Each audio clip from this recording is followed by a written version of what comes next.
حضرت سیدہ فاطمہ الزہرا رضی اللہ تعالی عنہا نے میرے حضور سے کبھی کوئی مطالبہ نہیں کیا تھا، لیکن ایک دن سیدہ فاطمہ الزہرا رضی اللہ تعالی عنہا رو کر میرے کریم نبی کے سامنے پیش ہوئی۔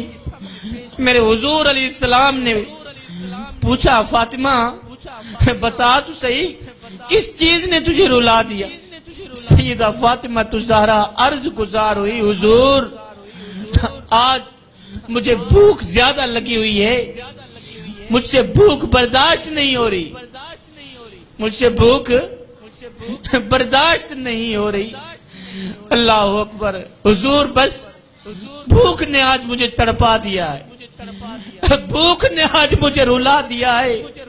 کائنات کے نبی اگر چاہتے تو جنت سے خوشے توڑ کر فاطمہ کے لیے پیش کر دیتے اور فاطمہ کا گھر پھلوں سے بھر دیتے، لیکن جیسے ہی میرے کریم نبی نے سیدہ فاطمہ الزہرا کی تڑپتی فریاد سنی کہ مجھے بھوک نے ستایا ہوا ہے، تو میرے کریم نبی نے دونوں ہاتھ اٹھائے، آسمان کی طرف دیکھا، میرے کریم نبی نے عرض کی، میرے کریم رب تیری بھوک میری فاطمہ کو ستانے آ جاتی ہے، اپنی بھوک سے کہہ دو کہ وہ میری فاطمہ کو ستانے نہ آیا کرے، آپ کے گھر میں کچھ کھانے کو نہ ہو، بچے چیزیں مانگ رہے ہوں تو دونوں ہاتھ اٹھایا کریں، عرض کیا کریں، میرے کریم رب تیری بھوک ہمارے بچوں کو تڑپانے آ جاتی ہے،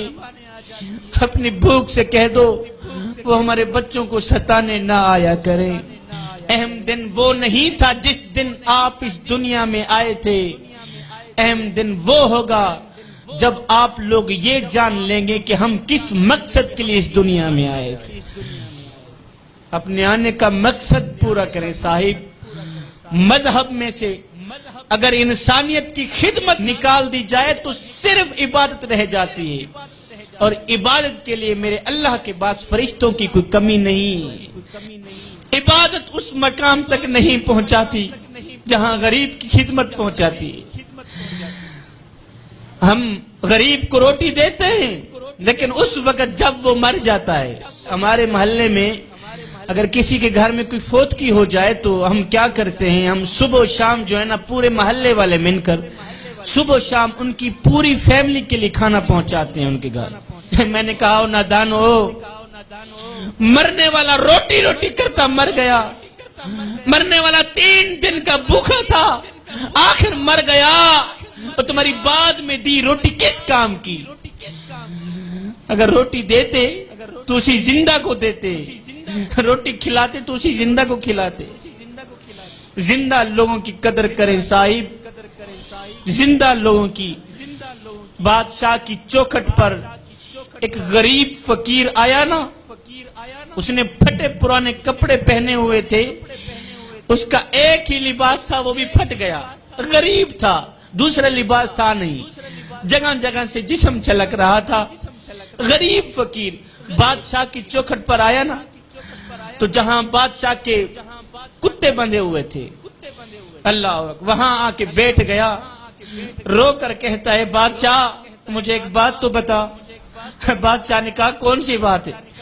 کہا اگر میں تیرے دروازے پر ابھی ابھی مر جاؤں، مثال کے طور پر اگر میں تیرے دروازے پر ابھی ابھی مر بھی جاؤں، بتا تو صحیح تو میرے ساتھ کیا سلوک کرے گا؟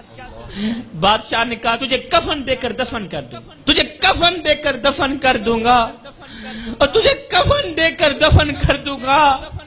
اور فقیر کی چیخ نکل گئی، غریب فقیر رو کر کہنے لگا بادشاہ مرنے کے بعد جو میری مردہ لاش ڈھانپنے کے لیے مجھے کفن دو گے نا وہ آج ہی دے دو۔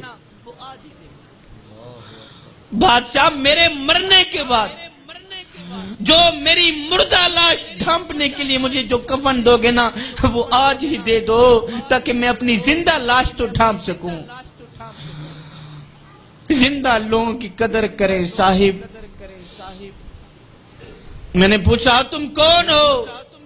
شیعہ ہو، وہابی ہو، بندی ہو کون ہو بتاؤ تو صحیح. تو اس کی چیخ نکل گئی, رو کر کہنے لگا میاں فی الحال نہ میں شیعہ ہوں, فی الحال نہ میں دیوبندی ہوں, نہ میں وہابی ہوں, فی الحال میں بھوکا ہوں, مجھے روٹی دو.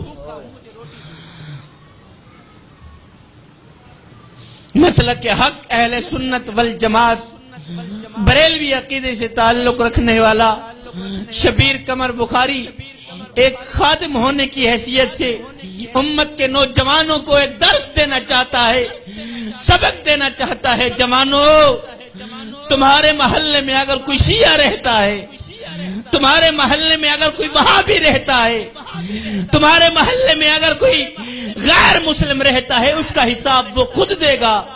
لیکن اگر روٹی نہ ملنے کی وجہ سے رات کو بھوکا سو گیا, اے بندے اس کا حساب تجھے دینا پڑے گا. ہے روٹی امیر شہر کے کتوں نے چھین لی, فاقہ غریب شہر کے بچوں میں بٹ گیا. چہرہ بتا رہا تھا کہ اسے مارا ہے بھوک نے, حاکم نے یہ لکھا کہ یہ کچھ کھا کے مر گیا.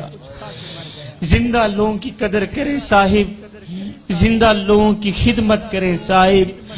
عبادت اس مقام تک نہیں پہنچاتی جہاں غریب کی خدمت پہنچاتی.